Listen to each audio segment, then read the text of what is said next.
Lesson number 14, Louis Pasteur. याद रखिएगा कि लुइस पास्चर और अलेक्जेंडर फ्लेमिंग जो है वो अमूमन स्टूडेंट मिक्सअप कर देते हैं क्योंकि दोनों साइंटिस्ट हैं और कुछ ना कुछ मिलता जुलता है, लेकिन डेफिनेटली दोनों डिफरेंट लोग हैं। ठीक है, तो आपने इन दोनों की इंफॉर्मेशन को, इन दोनों की जो डिटेल्स हैं उनको बड़ी एहतियात के साथ डील करना है और बड़े ध्यान के साथ आपने इसको सुनना भी है। आइए जी, हम अपने लेसन को स्टार्ट करते हैं। Pasteur was born in quite humble circumstances. Humble का मतलब है मामूली, मतवासत, यानी कि बहुत अमीर ना होना। ठीक है, at Dole in the Jura district of France in 1822.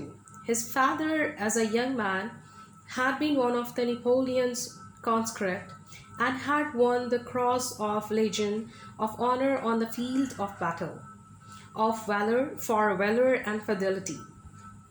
Thus the son was fortunate in possessing for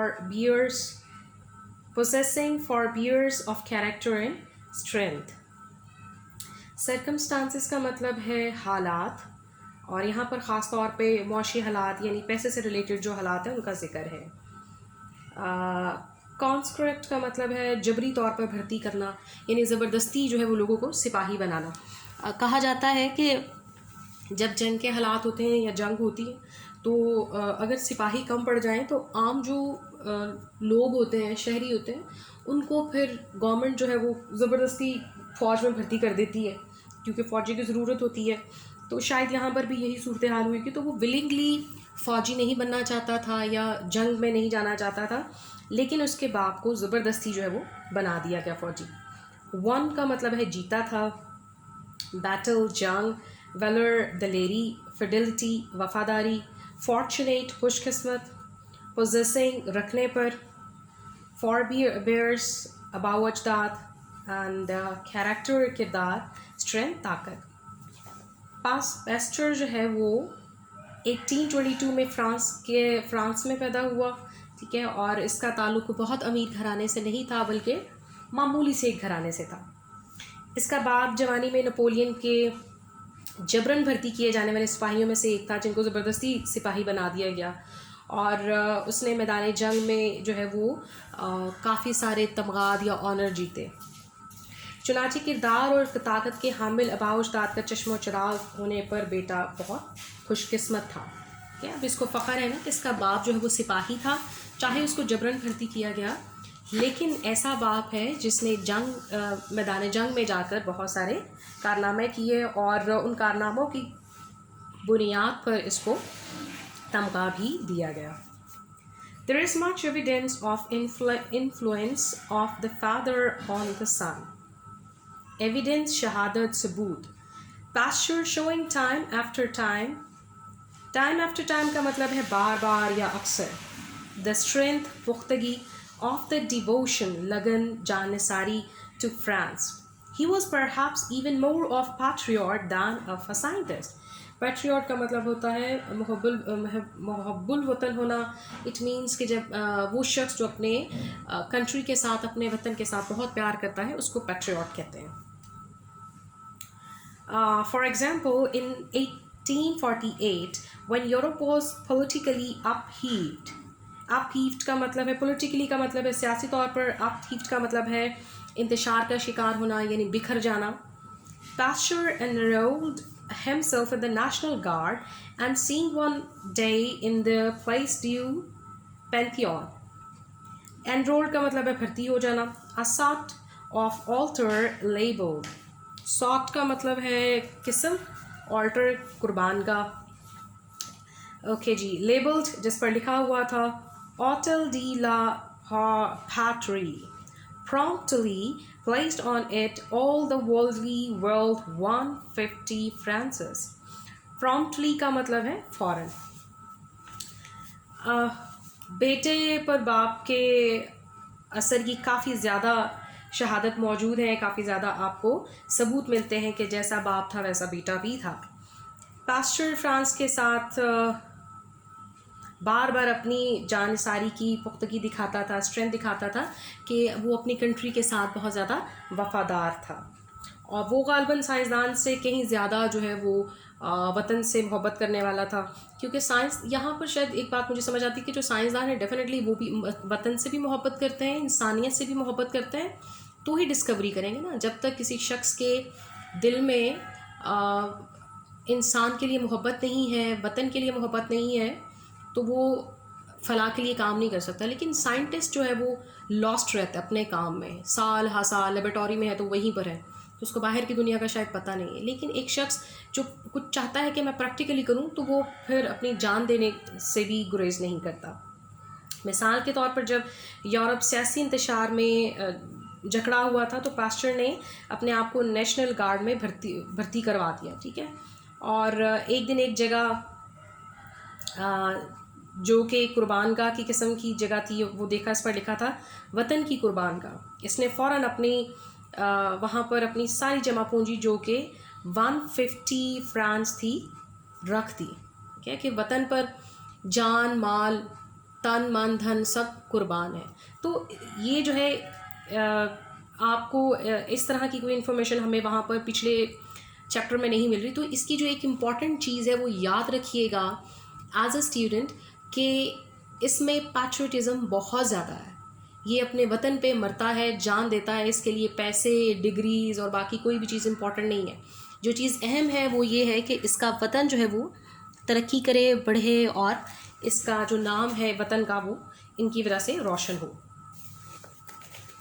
Again in 1870 he was returning from Germany to France, and at Strasbourg heard that France was on the verge of war with Germany, whereupon he hurried to Paris and was exceedingly disappointed when the military authorities refused to enroll him in the National Guard on the score that a half-paralyzed man was useless in the army. He had a paralytic stroke 2 years before in 1868 and never shook off the physical effects, though after 2 years he was able to continue his mental work as well as ever before.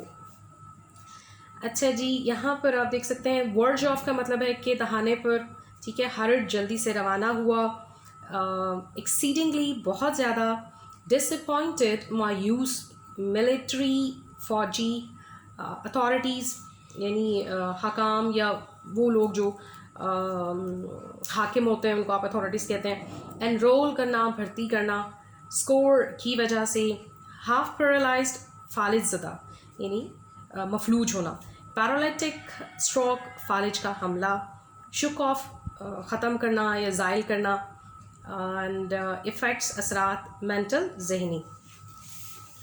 और एक और मिसाल हम लेते हैं कि 1970 में वो जर्मनी से फ़्रांस लौट रहा था, ठीक है। और स्ट्रासबर्ग के मकाम पर इसने सुना कि फ़्रांस और जर्मनी के दरमियान जो है वो जंग होने वाली है। वो बिल्कुल खड़े हुए हैं उस दहलीज़ पे कि बस न जाने कब जंग लग जाए। तो वो फ़ौरन जल्दी से पेरिस की तरफ रवाना हुआ, लेकिन वहाँ पहुंचकर वो बहुत मायूस हुआ। वो अपने आप को फ़ौज में भर्ती करवाना चाहता था, लेकिन फ़ौज ने इनकार कर दिया क्योंकि वो शख्स इस वक्त जो लुईस पास्चर था वो पैरालाइज था, क्योंकि 2 साल पहले उस पर फालिज का हमला हुआ था। अब वो डेफिनेटली चल फिर रहा था, सब कुछ था, लेकिन उसके बावजूद भी जो फालिज के असरात थे उससे वो अपनी जान नहीं छुड़वा पाया था। तो इस तरह से जो है वो उसका दिल बहुत टूटा, बहुत बुरा हुआ, क्योंकि वो प्रैक्टिकली कुछ ना कुछ अपनी कंट्री के लिए करना चाहता था। तो अब कैसे करता, क्योंकि उसको तो फ़ौज ने नहीं जो है वो इजाज़त दी। क्या हुआ कि फिर इसके बाद अगरचा 2 साल बाद वो अपना ज़हनी काम पहले की तरह अच्छे तरीके से करने के काबिल हो गया था, ठीक है। तो मज़ीद वो जो है वो उसने ज़हनी जो है वो कंट्रीब्यूशन किया। अगर वो जिस्मानी तौर पर अपने वतन की नहीं खिदमत कर सकता था, तो उसने ज़हनी तौर पर खिदमत शुरू कर दी। However, to return to his boyhood, when he was 2 years old, boyhood का मतलब है लड़कपन, the family moved from Dole to Arbois, where his father bought a small tannery, and here Pastor was sent to school at communal college, where at first he showed no interest whatever in books or study. but devoted his attention to fishing and making sketches of his companions. Tannery का मतलब है जी चमड़ा रंगने का कारखाना, ठीक है. Showed दिखाई, इंटरेस्ट दिलचस्पी, स्टडी मुताला करना पढ़ना, डिवोटेड मरकूज़ कर देना यानी अपनी पूरी की पूरी जो तो लगन है वो किसी चीज़ पर लगा देना, अटेंशन तवज्जो, फ़िशिंग मछलियाँ पकड़ना, स्केचेस खाके बनाना जो तस्वीरें बनाते हैं हम किसी की, कंपेनियंस दोस्ती, ठीक है. ओके जी. अगर हम इसके लड़कपन की तरफ वापस जाएं कि जब ये लड़का था तो क्या करता था और कैसा था, तो हम देखेंगे कि जब वो 2 साल का था तो इसका जो ख़ानदान है वो डॉल से और वो इसकी जानिब नकल मकानी कर गया, शिफ्ट हो गए ये लोग वहाँ से, जहाँ इसके बाप ने एक छोटा सा चमड़ा रंगने का कारखाना ख़रीदा, ठीक है. और यहाँ पास्टर को कम्युनल कॉलेज में एक स्कूल में भेजा गया, जिसमें पहले तो इसकी कोई किसी किस्म की दिलचस्पी नहीं थी, स्टडीज़ में बिल्कुल नहीं पढ़ता था, कोई एक सब्जेक्ट भी नहीं कह सकते जिसमें ये बड़ा अच्छा था और इसमें बड़ा बुरा था. उसको ओवरऑल ही कोई दिलचस्पी नहीं थी स्टडी में कि पढ़ना है या पढ़ाई भी कोई चीज़ है या उसमें कुछ का इंटरेस्ट है, बल्कि वो क्या करता था कि पूरा दिन मछलियाँ पकड़ता और चूँकि इसकी ड्राइंग अच्छी थी तो अपने दोस्तों के ये खाके बनाया करता था, उनकी तस्वीरें बनाया करता था. However, directly he grasped the fact that his education was a great drain on the family funds. He set himself in earnest at school and soon developed a passion for work, which marked the whole of the rest of his life. Grasped का मतलब है ताड़ गया, ठीक है, यानी directly फ़ौरन, drain बोझ, भार, खर्चा, अर्नेस्ट संजीदा होना, पैशन जोश और जज्बा, मार्क्ड नुमाया बड़ा क्लियर, रेस्ट का मतलब है बाकी. ताहम फ़ौरन वो इस हकीकत को ताड़ गया, यस. ग्रास्प का मतलब है समझ जाना, उसको बात समझ में आ गई कि इसकी तालीम पर इसके ख़ानदान का एक अच्छा खासा सरमाया लग रहा है, बहुत ज़्यादा पैसे खर्च कर रहे हैं, और इसलिए अब वो सीरियस हो गया कि मुझे अगर मेरे माँ बाप या मेरे बहन भाई या जो भी उनका अर्निंग मेंबर है अगर वो उस पर एक अच्छा खासा अमाउंट स्पेंड कर रहे हैं तो उसको पढ़ना है, उसको उस खर्चे का रिगार्ड करना है और उन्हें पढ़ के दिखाना है, वापस उनको कुछ बन के दिखाना है. तो जल्द ही उसके अंदर जो पढ़ने का जोश और जज्बा है वो परवान चढ़ गया और उसने बाकी तमाम की सारी जो ज़िंदगी है उसमें उसने एक नुमायाँ कारकर्दगी दिखाई. जब हम भी क्लासरूम में होते हैं तो हम अक्सर आपको कहते हैं जी सोचें आप लोग तो यहाँ मज़े से बैठे हुए हैं, तो आपके पेरेंट्स, बहुत सारे लोगों के पेरेंट्स इतने आसानी से पे नहीं कर पाते, क्या पैसा कमाना बहुत मुश्किल है और उसके बाद फिर बच्चों पे लगाना भी सारे पेरेंट्स नहीं लगाते, ना लगा सकते हैं. तो जब आप पढ़ रहे हों या पढ़ाई में मगन हो तो ये बात ज़रूर सोचा करें. जब आपका दिल बोर होने लगे, आप कहें नहीं यार छोड़ो नहीं पढ़ना या रहने दो, पढ़ाई में क्या रखा है, तो ये सोचा करें कि मेरे माँ बाप मेरे लिए क्या कर रहे हैं, ठीक है. तो आप इसी जज्बे के साथ, जिस जज्बे के साथ लुइस पास्चर ने एक नया जो है वो टर्न लिया और उसने कहा जी मुझे जो मेरे माँ बाप खर्चा करें उनको रिटर्न करना है, तो ये बात गाहे बगाहे आप अपने आप को भी कहते रहा करें, समझाते रहा करें. The College of Arbois did not teach a philosophy, and so after a time Pastor went to Besançon, a bigger place with better educational provision.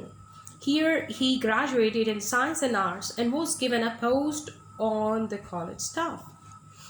आरबॉयज़ के कॉलेज में फ़लसफ़ा नहीं पढ़ाया जा रहा था और चुनाचे इसने कुछ अरसे के बाद पास्टर जो है वो बेसनकॉन चला गया और ये एक बड़ी जगह थी. तो जहाँ बड़ी जगह होगी वहाँ पढ़ाई के मौके भी ज़्यादा मैसर होंगे और जो सब्जेक्ट्स हैं वो भी ज़्यादा होंगे. यहाँ इसने साइंस और आर्ट्स में ग्रेजुएशन की और फिर उसे कॉलेज स्टाफ के ओहदे पर लग दिया गया, क्योंकि अब वो काफ़ी मेहनती भी था, लायक भी था और ग्रेजुएशन जो है वो काफ़ी ख़ास तौर पर बाहर के ममालिक में काफ़ी अच्छी जो है वो डिग्री है. He was already much interested in chemistry, too much so for the professor of the subject at Besançon, whom Pastor used to embarrass with unanswerable questions. Interested दिलचस्पी रखता था, embarrass परेशान करना, जिच करना, तंग करना, unanswerable नाकाबिले जवाब, ठीक है. The professor in question disapproved of saying I don't know and used to try to keep Patcher in his place by telling him that questions were to be asked by the teacher of the scholar and not vice versa. ये disapprove नापसंद करना, scholar का मतलब है तालिब इल्म, and vice versa बरअक्स या उलट. अच्छा जी, वो पहले ही केमिस्ट्री में काफ़ी दिलचस्पी रखता था. ठीक है, इस कदर ज़्यादा कि वो जो है वो इस मज़मून का बेसन कौन में इसका मज़मून का जो प्रोफेसर है उससे मुतमिन ना कर पाता. ठीक है, जब भी वो सवाल पूछता था तो उसका प्रोफेसर बहुत इरिटेट होता था, परेशान होता था कि ये क्या है, मतलब पढ़ा रहे हैं और तो इसको अजीबोगरीब से सवाल आ रहे हैं. और सवाल भी ऐसे वो पूछता था कि प्रोफेसर को समझ ही नहीं आती थी कि मैं इसका क्या आंसर करूँ. ठीक है, ज़हर बहस प्रोफेसर को मैं नहीं जानता कहना पसंद नहीं था और वो पास्टर को ये कहकर अपने मकाम पर रहने की कोशिश करता था कि सवालात तलब इल्म के उस्ताद को पूछने ही होते हैं, ना कि तलब इल्म ने उस्ताद से. ठीक है, सो अगर कभी कभार कोई चीज़ नहीं आती, इवन टीचर को नहीं आती, तो इस चीज़ में कोई शर्म नहीं. दे कैन से कि जी मुझे नहीं पता. ठीक है, सो उसको बाद में सर्च करके या जैसे भी है वो समझाया जा सकता है या बताया जा सकता है. लेकिन जो प्रोफेसर है यहाँ पे he has quite a snubbing attitude कि उसने बच्चे को बजाय इसके कि सेटिस्फाइड करे वो हमेशा उसको डांट डपट के बिठा दिया करता था. तो अब ये एक तरफ देखा जाए तो पास्चर जो है वो एक्स्ट्रा ऑर्डिनरी इंटेलिजेंस का मालिक है कि वो उसको जो पढ़ाया जा रहा है वो उससे भी 2 कदम आगे चलता है और वो मज़ीद सीखने की और समझने की जो है वो दिलचस्पी रखता है. In 1842, when he was 20, he went in for the entrance examination to Great École Normale in Paris and came out 14 on the list, whereupon he refused to enter, being so disappointed at not getting a higher place. He took the examination again in the following year and was fourth on the list, which apparently more or less satisfied him. At this point, one may say a word about his private affairs. In 1848, at the age of 26, he became deputy professor of chemistry in the University of Strasbourg, and here he met his future wife, who was the daughter of the rector of the Strasbourg Academy. Entrance का मतलब है दाखिले का इम्तहान. ठीक है, where upon जिसके नतीजे में एंटर दाखिला लेना या दाखिल होना, डिसअपॉइंटेड मायूस हुआ, उदास हुआ, हायर प्लेस पोजीशन. ठीक है, फॉलोइंग अगले, अपारेंटली बज़ाहिर, सेटिस्फाइड मुतमईन होना, मोर और लेस का मतलब है कदरे या तकरीबन. ओके, प्राइवेट ज़ाती अफेयर्स मामलात, फ्यूचर होने वाली, रेक्टर कहते हैं सरबराह को, जैसे आपके प्रिंसिपल होते हैं. 1842 में जब वो 20 साल का था तो वो पेरिस में जो है वो दाखिले का इम्तहान देने के लिए गया, जहाँ पर उसका जो नाम है वो 14वें नंबर पर आया. अब 14वें नंबर पे अपना नाम देख के तो उसका दिल बहुत परेशान हुआ. वो परेशान हो गया कि मैं तो किसी अच्छी जगह पर नहीं हूँ, फर्स्ट पोजीशन, सेकंड या थर्ड या फोर्थ पे किसी पे भी उसका नाम नहीं है. सो उसने उस साल दाखिला ड्रॉप कर दिया. उसने कहा भाई मैं दाखिला इस साल नहीं लूँगा क्योंकि मैं जो है वो इतनी लो प्लेस पे नहीं आ सकता. बहरहाल अब इसने ये किया कि इसने अगले साल दोबारा इम्तहान दिया और इस साल जो है वो उसका नाम जो है वो 4थे नंबर पाया. अब ये इसके लिए कुछ काबिल बर्दाश्त था. उसने कहा ठीक है भाई ये कुछ बेहतर है सूरत हाल. तो अब ये जो है ये 4थे नंबर पर जब आया तो इसने इस दफ़ा दाखिला ले लिया. और अगर हम इसके ज़ाती मामलात के बारे में बात करें तो 1948 में 26 साल की उम्र में वो जो है वो स्ट्रासबर्ग यूनिवर्सिटी में केमिस्ट्री का प्रोफेसर बन गया और यहाँ पर उसकी मुलाकात उसकी फ्यूचर में होने वाली वाइफ से हुई. Thank you very much. I hope so कि आपको आज का लेसन अच्छा भी लगा होगा और समझ भी आया होगा। चैप्टर को बड़े ध्यान से सुनिएगा। उसकी वजह ये मैंने आपको पहले भी कहा कि अमूमन बच्चे जो हैं वो लुईस पास्चर और अलेक्जेंडर फ्लेमिंग को मिक्सअप करते हैं, तो आपने इन दोनों की इंफॉर्मेशन को सेपरेट रखना है, अलग अलग रखना है, ताकि आप जो है वो क्वेश्चंस में मिक्सअप ना करें। नेक्स्ट पैराग्राफ्स के साथ हम नेक्स्ट वीडियो में मिलेंगे। Thank you very much.